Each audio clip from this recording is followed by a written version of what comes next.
coming through. Goldfish. You like some animals? Little guppies, Guinea pigs. Nothing to be alarmed about.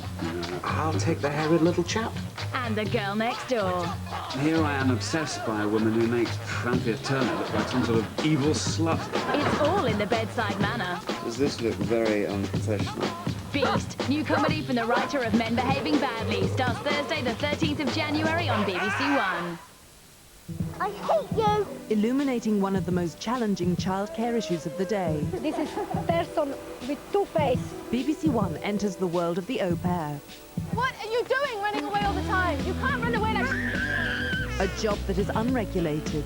Go to a good agency who check every little detail. Unskilled. My temper's just about to go. No! You do not pinch me! And insecure. I feel really lonely here, out of my job. You don't know how to treat a child. You are here for him. Au Pairs, a two-part documentary starts Tuesday at 9:30 on BBC One. I never want her to see me cry. Tough-talking John Travolta and Christian Slater are playing war games. Broken Arrow, the thriller, in 20 minutes. The BBC News now on BBC One with Peter Sissons. Safely and successfully, the party's over and the bug stays away. Tony Blair says the Millennium spirit should be bottled and kept. 24 hours of stunning spectacle unites the world behind the march of time. And across the United Kingdom, the bells ring out for a new day and a new century.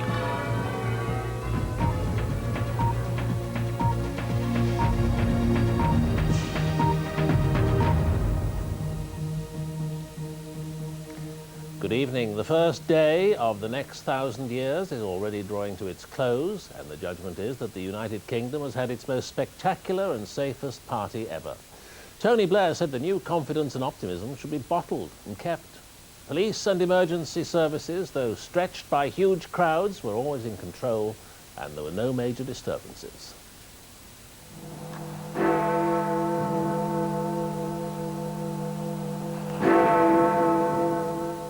London greeted the new millennium with an explosion of noise and light in the midnight sky.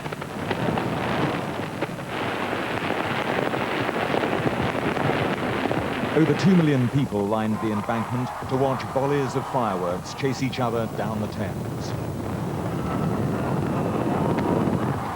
One of the highlights of the celebrations was supposed to be a 200-foot river of fire, traveling at over 650 miles an hour. This was one feature that failed to live up to expectations, and the organizers have yet to explain what happened.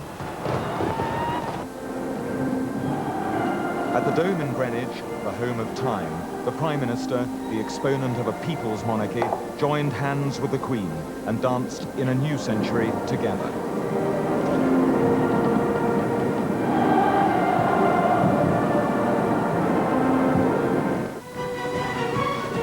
The organizers have apologized for the fact that some guests had to queue for over 3 hours for their tickets, but when they reached their seats, they found a tapestry of dance, music and color.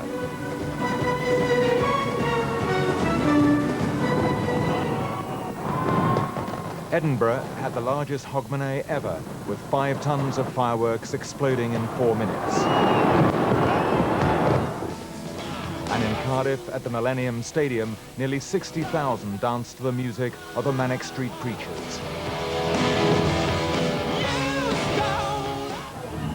In Manchester, even a Millennium bug joined the parade. And then, over Belfast, the brilliant dawn of a new century, a city scarred by the hatreds of the past 100 years. Here, as elsewhere, a chance to dream. There might just be a different future. Gavin Hewitt, BBC News. As the mammoth clear-up after the Millennium Party began, the police reported that the celebrations had generally passed off peacefully. And as for the dreaded Millennium Bug, computer systems across the world took the turn of the century in their stride. At first light, binmen across the UK were out in force, clearing up from the night before. Some revellers, though, were still around. Happy New Year to you. It seems to have been a good-humoured celebration. No major troubles been reported, said police, who've had 12,000 officers on duty in central London alone. The NHS, though, had its busiest night on record as too much alcohol took its toll. We can so far declare the world bug-free. That is... Throughout the BBC's mammoth Millennium broadcast, they watched for the Millennium bug. Fears over a meltdown failed to materialise. Britain spent billions of pounds tackling the bug, so has it been a waste of money? If we hadn't done all this work, there would have been major problems and serious problems in all kinds of organisations and in many essential services. And the scale of what we found and had to be rectified has shown that they were right to warn. At the government's Millennium Centre, they say there still could be problems ahead. Independent campaigners agree.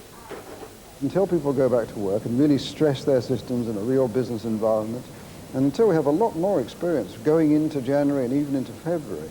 I mean, a lot of big companies, for example, are doing their contingency planning into 2001. It's much too early to shout for victory.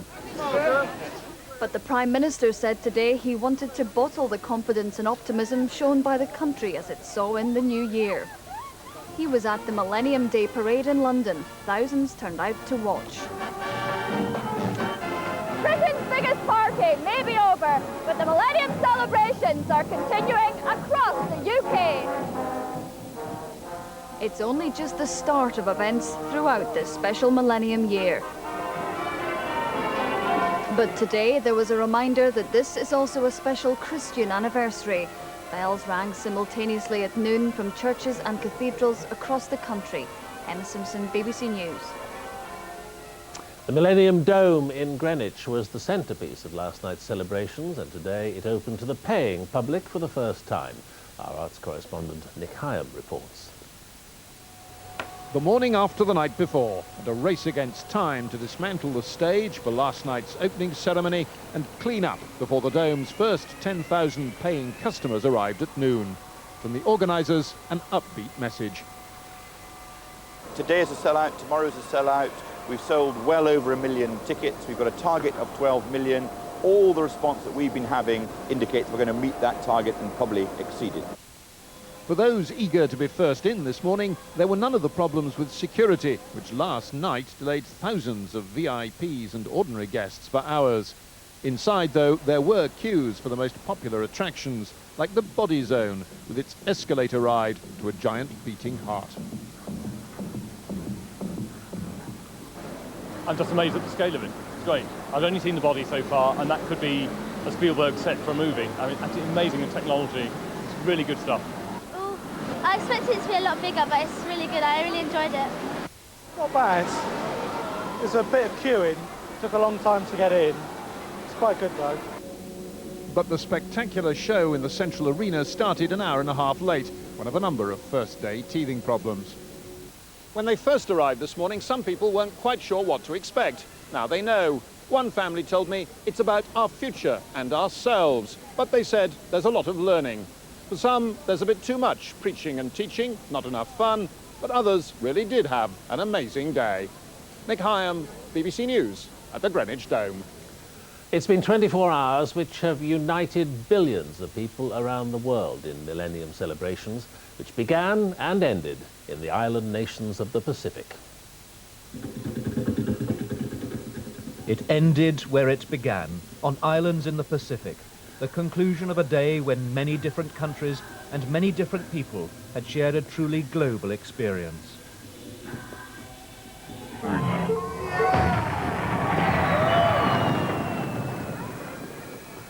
Sydney, Australia, one of the first and one of the most spectacular celebrations. Several million had gathered around the harbour to watch.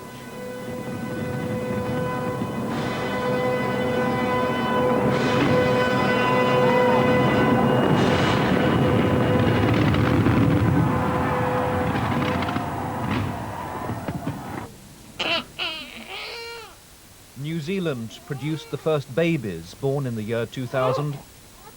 South Africa, one of the day's most poignant images of Nelson Mandela returning to his former prison cell on Robben Island. It was here that he was held For 22 of the 27 years he was imprisoned by the apartheid regime.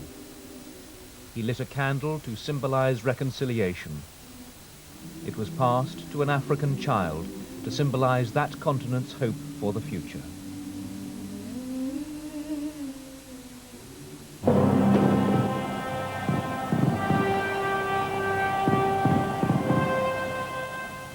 Manger Square in Bethlehem.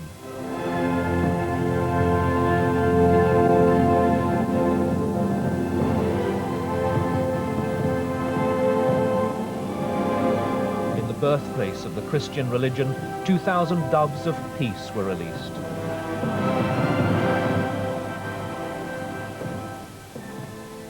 At the Vatican, a special New Year blessing from Pope John Paul. In a sermon later, he said mankind must work hard to make the next 1,000 years a time of peace. In Paris, 20,000 flashing lights and thousands of fireworks made the Eiffel Tower the centerpiece of France's Millennium celebrations.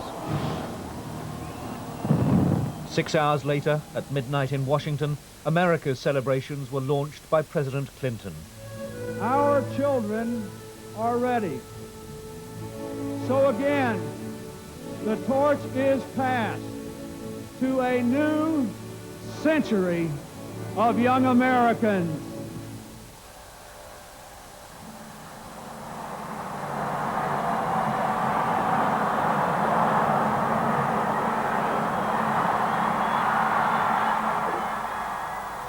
Washington had fireworks, so did New York.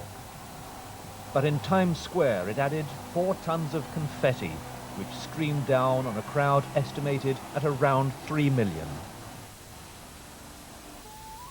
Para que llegue a ti. Around the world, in countries which are Christian and in others which are not, the start of the year 2000 was marked. The world has never seen such a day when so many have shared not just the same experience, but the same hope and the same dream that the world of tomorrow may just be a better one. Nicholas Witchell, BBC News. Now, other news, and the new year has been marked by fierce fighting in Chechnya as the Russian military continues its assault on the capital Grozny. The renewed bombardment came as Russia's new acting president, Vladimir Putin, made a surprise visit to meet soldiers there. He handed out hunting knives to the troops and said their task was to stop the Russian Federation disintegrating. India has claimed that the hijackers who held an Indian Airlines plane for a week at Kandahar airport in Afghanistan have gone to neighbouring Pakistan. The hijack ended yesterday when India released 3 pro-Kashmiri militants. Pakistan has denied the claim and says the hijackers will be arrested and put on trial if they enter the country. A painting by the French impressionist Cézanne has been stolen from the Ashmolean Museum in Oxford. The picture, a landscape called Auvers-sur-Oise, is valued at £2 million. A police helicopter gets an aerial view of where the thieves broke in. They entered through a glass roof directly into the gallery where the Cézanne was housed. The oil-on-canvas landscape by the French impressionist was the only one of his works in the museum. Police believe it may have been stolen to order. One would think that someone who takes such a painting has some reason for it and some outlet for it. Staff at the museum are devastated by the break-in and say the public have been deprived of a great work of art. The police have launched an international hunt to retrieve the stolen painting, but they're hoping the key to finding it may be local. The streets of Oxford were bustling with New Year revellers in the early hours of this morning, and detectives say it's just possible that someone may have seen the thieves making their getaway. Carol Jones, BBC News, at the Ashmolean Museum in Oxford. Police in South Wales have launched a murder inquiry after a man died in an arson attack just hours into the new year. The 40-year-old man was rescued from his burning home in Newport, but later died in hospital. Detectives have appealed for help in tracking down 2 youths believed to have been responsible for the attack. The jailed former Conservative Cabinet Minister Jonathan Aitken has been transferred to a different prison. The prison service said Aitken, who's due to be released soon, had been moved for his own safety. prison authorities uncovered a plot by inmates to drug him and film him in a compromising position. Britain's first millennium babies arrived just seconds after the dawn of the century. A mother in Birmingham and another in London both gave birth as Big Ben was still chiming midnight. By the end of today, there'll be around 1,500 millennium babies. When baby Tamira took her first gasp of breath at London's Royal Free Hospital, Big Ben hadn't even finished chiming. At 15 seconds past midnight, she was thought to be the first millennium baby. The radio was on, and then when I heard Big Ben, I looked at the time, and that's when I realized that it was actually 12, and I just couldn't believe it. But about 100 miles away in Birmingham, at that same moment, another little girl was claiming to be the first, entering the 21st century at the city's women's hospital. Born 3 weeks ahead of schedule, her parents were so taken aback they haven't settled on a name yet. It was quite a surprise, I have to say. It was quite a surprise. But I'm just delighted that she's here. There were surprises too in Leicestershire, where an 18-year-old woman gave birth in the back of an ambulance, apparently unaware that she was pregnant. And in Scotland, midwives celebrated not only Daniel's arrival, their first millennium baby, but also Britain's first millennium twins, a boy and a girl, both born on the same side of midnight, unlike these Turkish twin boys, delivered in 2 different centuries. To his mother's right, the eldest arrived in the last moments of 1999. Opposite, his brother followed shortly after, in the year 2000. By the end of today, the number of new millennium babies in Britain is expected to have exceeded 1,500. Not an unusually high figure for this time of year, but a date of birth few are likely to forget. Karen Allen, BBC News. And there's nothing really one can say to sum up the main news tonight, apart from those pictures. From us all in the BBC newsroom, good night.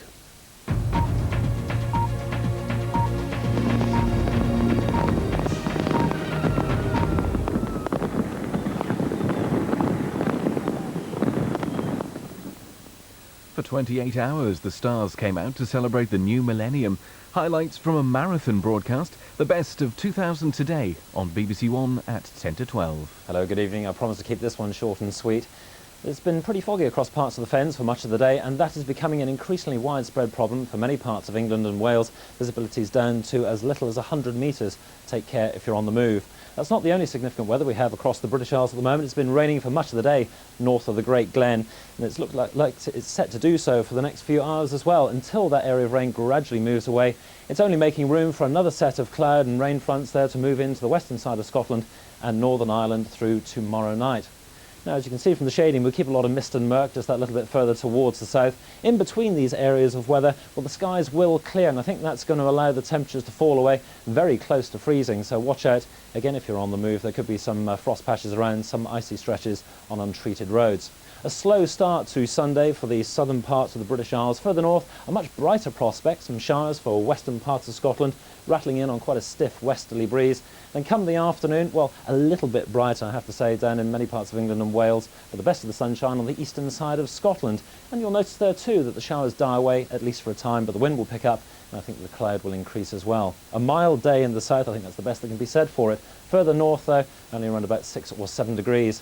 As we move on through Monday, so the cloud and rain associated with that front will gradually sink that little bit further towards the southeastern corner of the British Isles. It will be slow to clear. Quite a different story further north, a much more bracing sort of day, but watch out for the wintry showers on high ground. Good night.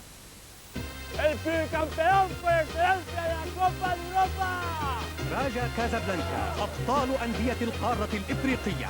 النصر أبطال كأس الكؤوس. نحن عروس آسيا. The best team from a country that knows loads about beating the world, mate. Campeões da América estão onde se faz o futebol mais bonito. And they're all coming face to face with the biggest club in the world. Manchester United in the World Club Championships live from Brazil, Thursday at 8 on BBC1 and Radio 5 Live. After I read the letters. Seeing. It's a brutal one. Fatal assault on a 19-year-old boy. Whoever did this must be found and they must be stopped. Isn't always believing. I'm just seeing shadows where there are none. Clive Owen. It's called it's some sort of virus. Such hallucinations are quite common. How will you interview suspects? It's not possible, not remotely. What do you suggest? I sit here and wait to see if I wake up one day and not know if it's night or day. New police drama. I need more time. Second Sight, January on BBC1. Deadly combat now on BBC1 in widescreen, and sometimes the greatest threat comes from within.